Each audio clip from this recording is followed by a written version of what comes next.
Oh, hey Graham, how are you today? Hey, Charlie, I'm doing well. How are you? I'm very good. It's the last Friday of the week, which is always happy. So, the Yeah. first question that I ask everybody is how do you like your coffee in the morning?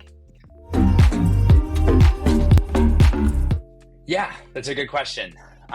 So during the week, obviously you see me in the gym every now and then, and Yeah. so my coffee actually Monday through Friday is a 6 a.m. pre-workout mix.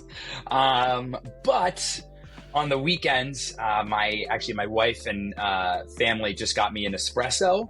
So this is I'm making my Nespresso now my entire personality of like making cappuccinos or lattes or double espressos and dabbling maybe with the espresso martini here Oh, during the weekend. But yeah, a good like double espresso if I'm not working out in the morning is always the best way to start.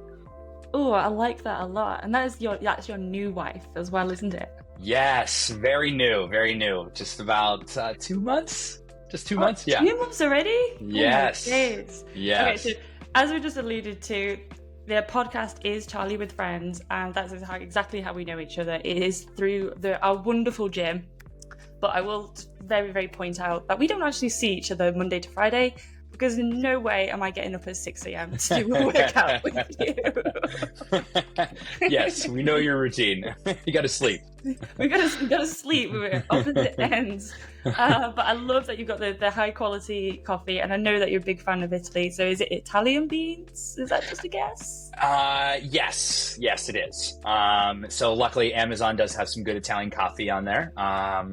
And the Nespresso pods are like they have so many flavors. So check in with me in like 6 months, and I'll probably tell you like my favorite Nespresso pod and like why it's the best. But if you're listening to this and you want an espresso and you haven't done it yet, it's life changing. Do it.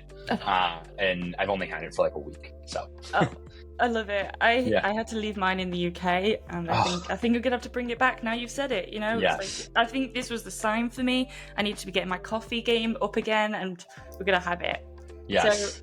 speaking of coffee, waking us up very early in the morning and getting to work. What is it that you do? Why do you do it? And also, what does the company do?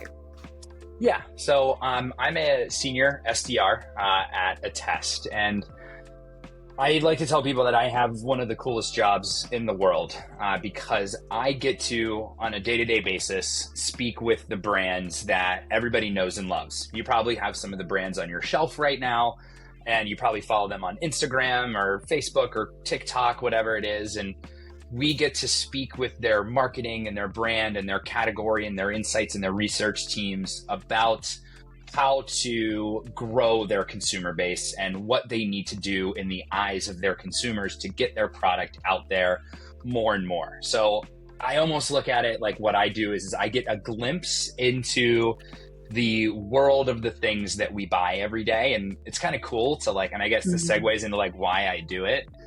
It's kind of cool to know that we're working with a specific company and then go into the store and see that thing that they were working on like, oh, I know that they tested that new label in, with a test, or I know that that billboard got ran through, our platform and we helped strategize that with them. So like it's cool seeing your own work out there in the world as well as seeing some of the other stuff out there and being like, I think we could probably help them do that a little bit better. So, and as far as what a test does, I mean, this is going to be long, so like buckle in here. I'm going to give you the full spiel. So there's a lot of stories on how a test started. And one of my favorite ones is our founder, Jeremy King, and it started in the UK. So I know you sort of alluded to that. I feel like I've heard of them before, but our founder, Jeremy King, was in a boardroom full of marketers,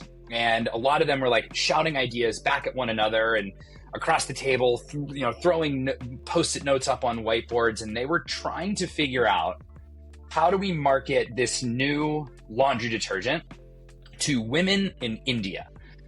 And Jeremy like stopped and he like looked around the room and he goes, wait a second, like none of you are women in India. We're in the UK right now. Like how do you know that what you just put up on the board is your strategy is actually what women in India want in a laundry detergent.